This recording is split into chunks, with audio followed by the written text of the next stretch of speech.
Hello বন্ধুরা, আসসালামু আলাইকুম। চলে আসলাম আরও একটি নতুন ভিডিও নিয়ে। আজকে আমরা ফিরে যাব শৈশবের একটি আনন্দঘন মুহূর্তে। আজকে আপনারা যে ভিডিওটি দেখতে পাবেন, এই ভিডিওটি বানিয়েছে Saint Michael junior high school থেকে।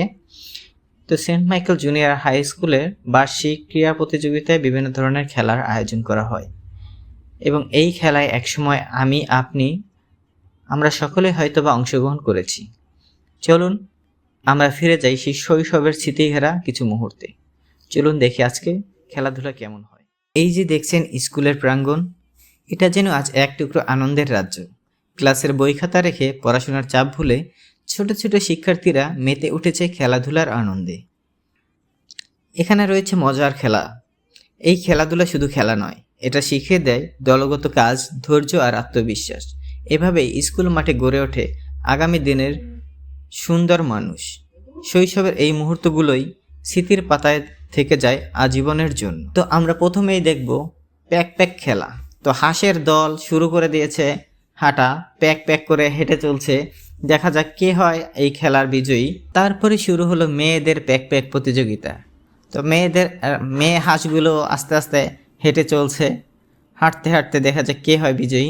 আপনিও কি এরকম খেলায় অংশগ্রহণ করেছেন ছোটোবেলায়? অবশ্যই কমেন্ট করে জানাবেন এবং ভিডিওটি ভালো লাগলে শেয়ার করে দিবেন। তো কেমন লাগছে এই ছোট ছোট সোনামণিদের খেলাধুলা? অবশ্যই কমেন্ট করে জানাবেন।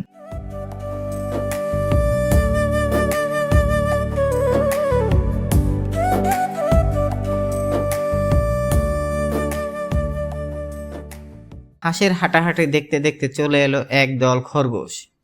তো এই খরগোশরা লাফালাফি করতে শুরু করে দিয়েছে।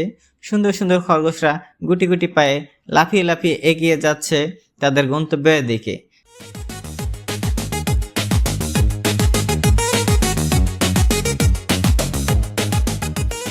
তারপর ছোট ছোট সোনামণিদের লাফালাফি শুরু হয়ে গেছে। এইটা কোনো লাফালাফি না, এটা হলো বিস্কুট ধরা।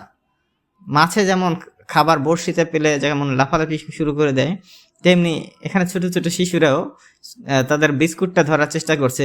যে বিস্কুটটা আগে খেতে পারবে সেই হবে আজকের খেলা প্রথম স্থান অধিকার করবে, এবং যে দ্বিতীয়ত বিস্কুট নিয়ে দৌড় দিতে পারবে সে হবে দ্বিতীয়, এবং যে তৃতীয় নাম্বারে বিস্কুট নিয়ে যেতে পারবে সে হবে তৃতীয়। গ্রামের স্কুল মানে শুধু পড়াশোনা না, এটা ছিল আমাদের শৈশবের রঙিন অধ্যায়। কাঁচা মাঠ, ধুলো উড়ানো উঠান, চারপাশে সবুজ গাছপালার ছায়ায় হেসে খেলে কাটানো কত না সুন্দর দিনগুলি। স্কুল ছুটি হলেই দৌড় দিয়ে মাঠে চলে যেতাম, সেখানে খেলাধুলা করতাম। তারপর আস্তে আস্তে ক্লান্ত দুপুরে ব্যাগটা মাথায় নিয়ে চলতাম বাসার দিকে। স্কুল জীবনে খেলাধুলার দিনটি ছিল বেশ স্মরণীয়।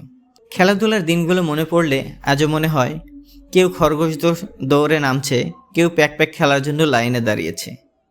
ক্লাসের সেরা ছাত্র তখন সবার মতো একজন খেলোয়াড়, একজন বন্ধু। মাঠের এক কোণে চলতো বিস্কুট খেলা, হাত ছাড়াই মুখ দিয়ে বিস্কুট ধরার চেষ্টা করা। কেউ হেরে গেলে হাসি, কেউ জিতলেও হাসি। সেই হাসিগুলো ছিল একেবারে মন থেকে বের হওয়া। শিক্ষক, সিস্টার, তারাও আমাদের খেলার অংশ। কখনো বাঁশি বাজিয়ে খেলা শুরু করাতেন, কখনো আবার জয়ী দলের জন্য 2 হাত ভরে তালি দিতেন। আজ বড় হয়ে শহরের ব্যস্ততায় দাঁড়িয়ে যখন ফিরে তাকাই, মনে হয় গ্রামের স্কুলের সেই খেলাধুলার দিনগুলোই আমাদের শিখিয়েছিল মানুষ হতে। না ছিল দামি খেলনা, না ছিল আধুনিক মাঠ, তবুও ছিল অফুরন্ত আনন্দ। সাধারণ খেলায় অসাধারণ এক শৈশব। গ্রামের স্কুলের সেই মাঠ, সেই খেলাধুলা আজও স্মৃতির ভিতর বেঁচে আছে, নীরব এক হাসি হয়ে।